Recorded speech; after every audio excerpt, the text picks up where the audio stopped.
Bonjour. Bienvenue sur Afrique Vision Plus.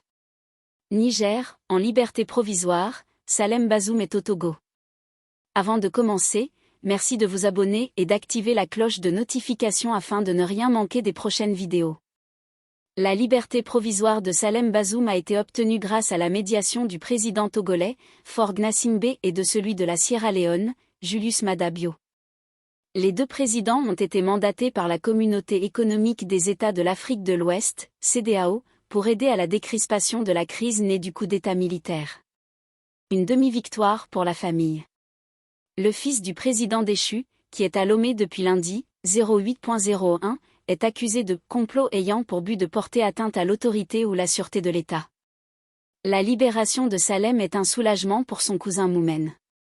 Nous sommes soulagés que l'otage Salem soit enfin libéré, après tout le supplice qu'il a subi. Il va bien. On a échangé quelques mots brefs. Pour l'instant, il nous a juste donné de ses nouvelles et des nouvelles de ses parents, puisque nous sommes sans nouvelles d'eux depuis très, très longtemps.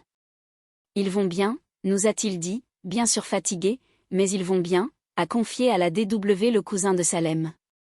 Malgré l'épreuve difficile qu'il vient de traverser, le fils de l'ancien président va maintenant continuer ses études. Selon le ministre nigérien de la Justice, il a pris l'engagement, avant sa libération, de ne poser aucun acte tendant à troubler l'ordre public national. Un pas vers l'apaisement. Pour le collectif des organisations de défense des droits de l'homme et de la démocratie, qui a, à plusieurs reprises, dénoncé les arrestations et les détentions arbitraires depuis l'arrivée au pouvoir des militaires, la libération de Salem Bazoum, même si elle est provisoire, est à saluer. Dans ce contexte-là, c'est un premier pas vraiment assez précieux, qui permet de décrisper un peu la situation, c'est un acte d'apaisement. Le respect des droits de l'homme doit être au centre de toutes les politiques publiques. Ce n'est pas parce que nous sommes dans un régime militaire que les droits de l'homme doivent être bafoués, doivent être mis en veilleuse, insiste Maître Amani Assoumana, coordonnateur du collectif.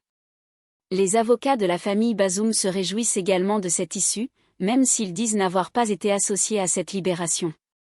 Salem est libre, mais son père, l'ancien président Mohamed Bazoum, et sa mère Khadija restent, séquestrés dans la résidence présidentielle. La libération de Mohamed Bazoum est l'une des conditions posées par la CEDEAO en vue d'un allègement des lourdes sanctions qu'elle impose au Niger depuis le putsch du 26 juillet. Merci d'avoir suivi cette vidéo jusqu'à la fin, aimez et partagez afin d'augmenter la diffusion. Merci de vous abonner et d'activer la cloche de notification afin de ne rien manquer des prochaines vidéos.